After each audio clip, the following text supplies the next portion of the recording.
Dans la petite commune de Saint-Jean-de-Serres, ce matin-là, un événement insolite se prépare.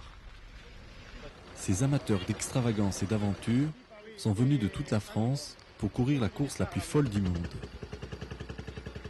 Leur défi, les 24 heures de tracteurs anciens, organisées par l'association Enfer Mécanique. La logistique de certains est digne des teams de Formule 1. Pour d'autres, les moyens sont plus modestes, mais la motivation est la même. Pour sûr, aujourd'hui, la vraie vedette, c'est le tracteur. Le nôtre, il avait 20 ans qu'il n'avait pas tourné. On avait une bonne batterie et top, il est reparti du premier coup. On était fiers.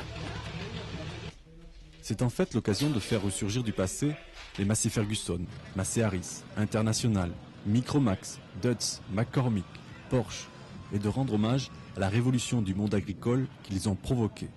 Il y avait des tracteurs avant 60 pour les champs et les gros, mais pas vignerons.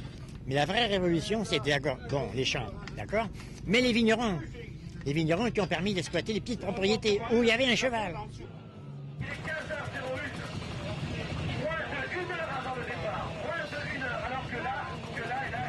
Sur la ligne de départ, on s'affaire autour des engins pour les derniers réglages.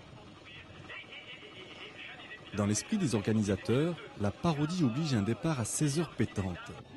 À ce moment précis, on oublie l'obstination nécessaire pour rendre crédible un tel événement. Pari tenu, la course est lancée.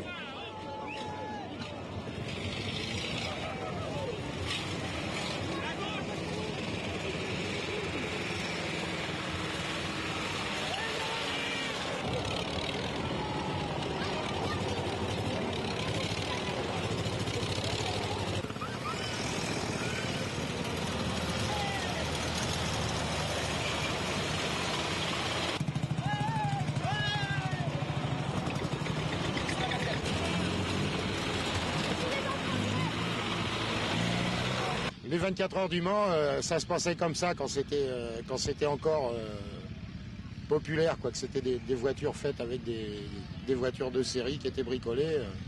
Ça se passait exactement comme ça. C'est-à-dire qu'en fait, on n'a rien inventé, on a juste changé les véhicules. Au départ, on pensait faire ça, on s'imaginait que ça allait être une histoire entre 4 copains et qu'il n'y aurait absolument personne. Et pour la première, on a eu 32 tracteurs, ce qui est quand même extraordinaire. Chacun a choisi son rythme. Pour les moteurs, ce sera une grande épreuve d'endurance. Pour les hommes, une course très physique. Les 3 pilotes par équipe devront supporter des trépidations impressionnantes de leur monture.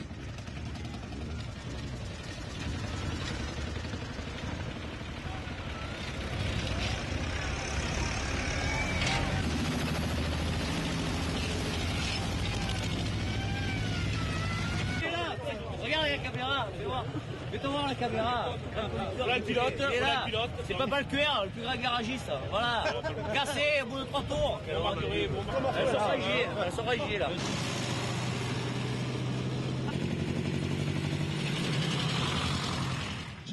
Déjà, le soleil se couche et les premières heures préfigurent une nuit longue et mouvementée.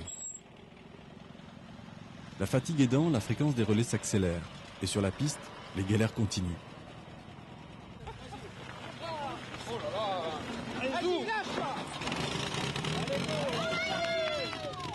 Il y a eu un accrochage.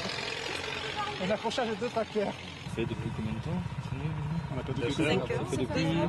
Ah oui, ça fait 2 heures. 2 heures qu'on y est. Le temps d'aller souder une pièce et de revenir. On a l'assistance dans le village. La carrette elle est là. On va essayer d'enquiller ça un peu, on va voir comment on peut faire.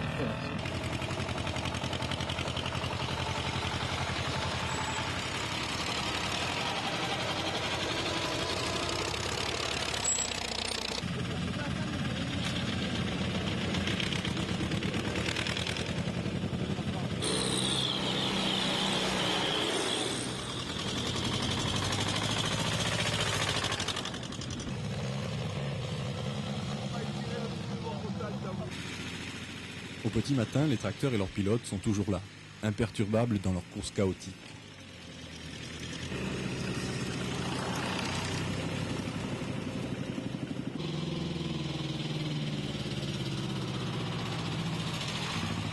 C'est un peu long. Mais enfin, ça va, on a tourné tranquillement, régulièrement. C'est sympa. Vous avez fait toute la nuit? Ouais, nous on a tourné toute la nuit.